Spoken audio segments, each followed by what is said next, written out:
आपने अभी तक पढ़ा है किस तरह से इंडियन पॉलिटिक्स में हम कास्ट का यूज़ करते हैं, है ना। तो कभी कभी अपने कंट्री में, हमारे कंट्री की जो पॉलिटिक्स है उसमें कास्ट का हम अधिक यूज़ करते हैं। मीन्स कास्ट के नाम पे लोगों को टिकट देना, कास्ट के नाम पे सेंटर या स्टेट में किसी को मिनिस्टर बना देना, या कास्ट के नाम पे लोगों को अपील करना कि आप हमको वोट करिए। तो हम ये समझ लेते हैं कि हमारे कंट्री के जो पॉलिटिक्स है वो कुल मिलाकर कास्ट बेस्ड है, उसके अलावा कुछ भी नहीं है। तो इसी को लेकर सीबीएसई आपका सवाल पूछता है, और क्वेश्चन क्या पूछेगा कि elections are all about caste and nothing else, explain the statement. तो आप कह देना कि हमारे कंट्री में जो इलेक्शन है वो कास्ट बेस्ड है, लेकिन इलेक्शन में कास्ट के अलावा और अदर फैक्टर मैटर करते हैं। जैसे हमारे कंट्री में आप देखते हो, जब किसी हमारे कंट्री में जब भी इलेक्शन कंडक्ट होता है नेशनल लेवल का, तो जो हमारे नेशनल लेवल का, हमारे कंट्री में जो नेशनल लेवल का इलेक्शन कंडक्ट होता है, तो बेसिकली वहाँ पे जैसे मान लीजिए डिफरेंट एरिया से लोग जो है चुनाव लड़ते हैं, तो किसी पर्टिकुलर एरिया से, या जैसे आपका लिखा हुआ है पार्लियामेंट्री कॉन्स्टिट्यूंसी। पार्लियामेंट्री कॉन्स्टिट्यूंसी का मतलब ये होता है कि हमारे कंट्री में जहाँ से मेंबर ऑफ पार्लियामेंट के लोग, मेंबर ऑफ पार्लियामेंट या लोकसभा के लिए लोग चुनाव लड़ते हैं, उसी को हम कहते हैं पार्लियामेंट्री कॉन्स्टिट्यूंसी। तो किसी एक एरिया से आप देखते हैं ना कि किसी सिंगल कास्ट के लोग मेजॉरिटी में नहीं रहते हैं, तो कोई चुनाव लड़ रहा है तो उसे एक से अधिक कास्ट के लोगों का अगर वोट मिलेगा तभी जाकर के वो मतलब चुनाव जीत सकता है। तो इस केस में वो कास्ट बेस्ड पॉलिटिक्स नहीं कर सकता है। जैसे मान लीजिए भदोही से कोई चुनाव लड़ रहा है, तो भदोही में other than upper caste, lower caste के लोग, बैकवर्ड कास्ट के लोग रहते हैं, तो कोई यहाँ जो चुनाव लड़ रहा है भदोही से, तो वो अपर कास्ट के बारे में भी अच्छी बातें करेगा और डिफरेंट कास्ट के बारे में भी अच्छी बातें करेगा। सेकंड, हमारे कंट्री में क्या है कि हमारे कंट्री में लोग कास्ट के बेस पे ज़रूर पॉलिटिकल पार्टी को वोट करते हैं, लेकिन जैसे मान लीजिए हमारे कंट्री में अपर कास्ट के लोग हैं, तो ऐसा नहीं है कि अपर कास्ट के सभी लोग जो हैं बीजेपी को ही वोट करते हों, या बैकवर्ड कास्ट के सभी लोग जो हैं समाजवादी पार्टी या अदर पार्टी को वोट करते हों। हाँ, ये हो सकता है कि अपर कास्ट के मैक्सिमम लोग जो हैं वो समाजवादी पार्टी को वोट कर सकते हैं, और अपर कास्ट के मैक्सिमम लोग जो हैं वो भारतीय जनता पार्टी को वोट कर सकते हैं, या बैकवर्ड कास्ट के लोग मैक्सिमम स्ट्रेंथ में समाजवादी पार्टी को वोट कर सकते हैं। तो मैक्सिमम में लोग वोट कर सकते हैं, लेकिन सभी लोग जो है वोट नहीं करेंगे। तो कास्ट ही अगर मैटर करता है ना, तो एक ही कास्ट के सभी लोग जो हैं या तो समाजवादी पार्टी को या बीजेपी को या कांग्रेस को वोट करते। तो तीसरा यहाँ पे हमारे कंट्री में ये है कि हमारे कंट्री में जब भी इलेक्शन कंडक्ट होता है नेशनल लेवल का या स्टेट लेवल का, तो किसी एरिया से आप देखते हैं कि एक ही कास्ट के कई उम्मीदवार चुनाव लड़ते हैं, तो वहाँ पे उस एरिया से जो अदर कास्ट के लोग होते हैं उनका अपना कोई कैंडिडेट नहीं होता है ना। तो कास्ट अगर मैटर करता तो सभी पॉलिटिकल पार्टी जो हैं उस एरिया के डिफरेंट कास्ट के लोगों को टिकट देती चुनाव लड़वाने के लिए। उसके अलावा नेक्स्ट आपका लिखा हुआ है कि हमारे कंट्री में जो हमारे कंट्री में जब इलेक्शन कंडक्ट होता है तो कई सारे मेंबर ऑफ पार्लियामेंट या जो स्टेट लेवल की गवर्नमेंट होती है उसके लिए जो चुनाव लड़ते हैं उनको हम एमएलए कहते हैं, मेंबर ऑफ लेजिस्लेटिव असेंबली। तो एमएलए के लिए या नेशनल लेवल पे मेंबर ऑफ पार्लियामेंट के लिए जब लोग चुनाव लड़ते हैं तो कई बार हम ये देखते हैं कि जो चुनाव लड़ने वाले जो उम्मीदवार होते हैं वो चुनाव हार जाते हैं, या जो सिटिंग एमपी एमएलए हैं। सिटिंग एमपी या एमएलए का मतलब क्या होता है कि मैं प्रीवियस टाइम हमने इलेक्शन लड़ा और हम चुनाव जीत गए।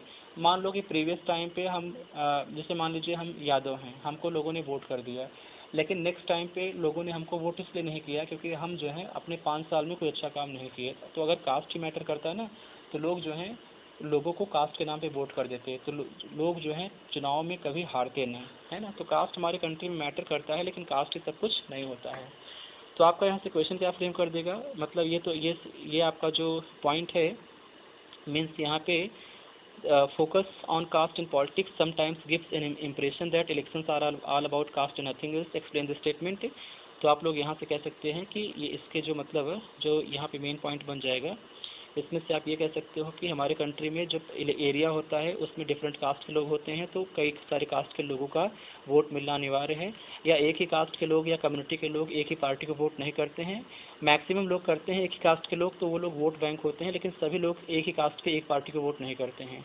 या जब इलेक्शन कंडक्ट होता है तो एक ही एरिया से किसी एरिया से एक ही कास्ट के डिफरेंट कैंडिडेट होते हैं और अदर कास्ट से कोई कैंडिडेट नहीं होते हैं।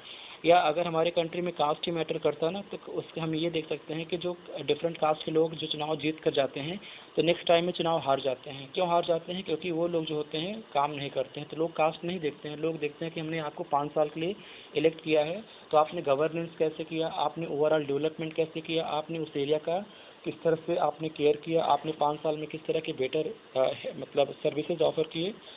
तो आप यहाँ पे जैसे और आपके यहाँ कुछ पॉइंट ऐड कर दिए जाएँ, तो यहाँ पे आप कह सकते हो कि हमारे कंट्री के पॉलिटिक्स में कास्ट जो है मैटर करता है, लेकिन कास्ट के अलावा क्या होता है कि हमारे कंट्री में जो वोटर होते हैं, देखने के से आप ये देखते हो ना कि एक ही परिवार के जो लोग होते हैं वो डिफरेंट पार्टी को सपोर्ट करते हैं। अगर कास्ट ही मैटर करता तो एक ही परिवार के लोग हैं ना एक ही पार्टी को सपोर्ट करते हैं। उसके अलावा हम लोग ये देखते हैं कि जो लोग होते हैं वो अपने कास्ट को कम, मतलब जो डिफरेंट कास्ट के लोग होते हैं उनका जो अटैचमेंट होता है वो कास्ट की तरफ कम होता है, पॉलिटिकल पार्टी की तरफ अधिक होता है। जैसे आप देखते होंगे यादव कास्ट में या बिंद कास्ट में या ठाकुर या ब्राह्मण कास्ट में हम ये देखते हैं कि कभी कभी ठाकुर लोग जो होते हैं वो समाजवादी पार्टी का सपोर्ट करते हैं और यादव लोग जो हैं वो बीजेपी को सपोर्ट करते हैं। तो हम कह सकते हैं कि हमारे कंट्री में कास्ट पॉलिटिक्स मैटर करता है, लेकिन कास्ट के अलावा लोग क्या देखते हैं, कास्ट के अलावा जो लोग होते हैं बेसिकली वो पॉलिटिकल पार्टी का परफॉर्मेंस देखते हैं कि उसने अच्छा काम किया या अच्छा काम नहीं किया है। तो अच्छा काम अगर नहीं करेगा तो कोई पार्टी हो या कोई कास्ट का लीडर हो तो लोग जो हैं उसे रिजेक्ट कर सकते हैं। तो ये आपका यहाँ पे अच्छे से अगर आप रिवाइज करेंगे तो आप यहाँ से जो आएगा कि do you think in India election are politics are all about caste and nothing else, this statement is wrong. तो अभी हमने जितने आपको ऊपर पॉइंट बताए हैं उसके सारे इसके आंसर हो जाएंगे। उसके बाद हमारा यहाँ पे अगला आता है पॉलिटिक्स इन कास्ट। ये आपका बहुत ही कन्फ्यूजन वाला टॉपिक है, आपको यहाँ समझना है। ऊपर आपने पढ़ा किस तरह से कास्ट पॉलिटिक्स को प्रभावित करता है, और नीचे वाला लिखा हुआ है पॉलिटिक्स इन कास्ट। इसका मतलब ये है हमारे कंट्री की जो पॉलिटिक्स है वो भी कास्ट को प्रभावित करती है। पॉलिटिक्स इन कास्ट का मतलब क्या होता है कि हमारे कंट्री की जो पॉलिटिक्स है वो कास्ट को कैसे इन्फ्लुएंस करती है। कास्ट कैसे इन्फ्लुएंस करता है उसमें हमने देख लिया हुआ है, पॉलिटिक्स कैसे इन्फ्लुएंस करती है चलिए उसको हम लोग देखते हैं। तो जैसे हम यहाँ पे ये देख सकते हैं कि हमारे कंट्री में जो पॉलिटिकल पार्टी के लीडर होते हैं वो क्या करते हैं, वो डिफरेंट कास्ट का वोट पाने के लिए करते क्या है कि डिफरेंट कास्ट को मतलब कई सारे कास्ट को SC ST का स्टेटस दे देते हैं, यानी SC ST का स्ट्रेंथ बढ़ा देते हैं, है ना। तो जैसे आप यहाँ देख सकते हो कि जो कास्ट ग्रुप है तो कास्ट ग्रुप में कई सारे अदर ग्रुप को इनकॉर्पोरेट या ज्वाइन करा देते हैं। इससे क्या होता है कि एक ही कास्ट का जैसे SC कास्ट के लोग हैं तो उनमें और कुछ ग्रुप को SC कास्ट का दर्जा दे देंगे तो SC कास्ट जो है वो बड़ा हो जाएगा।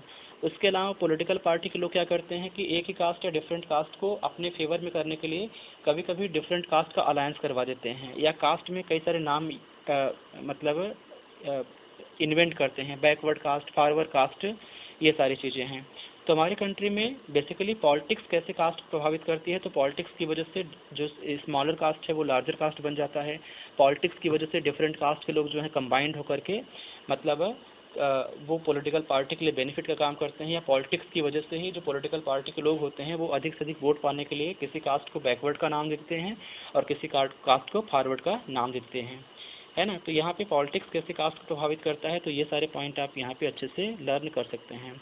उसके अलावा यहाँ पे आप देखेंगे कि किस तरह से कास्ट को पॉलिटिक्स में यूज़ करते हैं,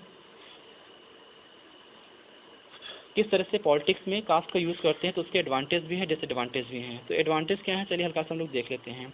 तो एडवांटेज यहाँ पे ये है कि अगर हम कास्ट बेस्ड पॉलिटिक्स करेंगे तो पॉलिटिक्स में अधिक से अधिक OBC को, दलित को इंक्लूड करेंगे तो पॉलिटिक्स इनका ओवरऑल डेवलपमेंट होगा। दलित कास्ट के लोग या SC कास्ट के लोग, OBC कास्ट के लोग अगर पॉलिटिशियन बनेंगे, मेंबर ऑफ पार्लियामेंट बनेंगे, इंपॉर्टेंट पोस्ट होल्ड करेंगे तो अपने लिए बेस्ट पॉलिसी बनाएंगे। इसमें मतलब है वो डिस्क्रिमिनेशन उनके खिलाफ जो होता है वो ख़त्म कर देंगे, उनकी डिग्निटी बढ़ जाएगी, वो रिसोर्सेज तक और अधिक एक्सेस कर सकते हैं। तो अगर आपको यहाँ से पूछेगा कि कास्ट बेस्ड पॉलिटिक्स के एडवांटेज क्या हैं तो आप ये दिखा देना, और कास्ट बेस्ड पॉलिटिक्स के डिसएडवांटेज क्या हैं तो इससे आप ये कह सकते देना कि हमारा सोसाइटी जो है कास्ट बेस्ड की वजह से या कास्ट बेस्ड पॉलिटिक्स की वजह से डिवाइड होता है।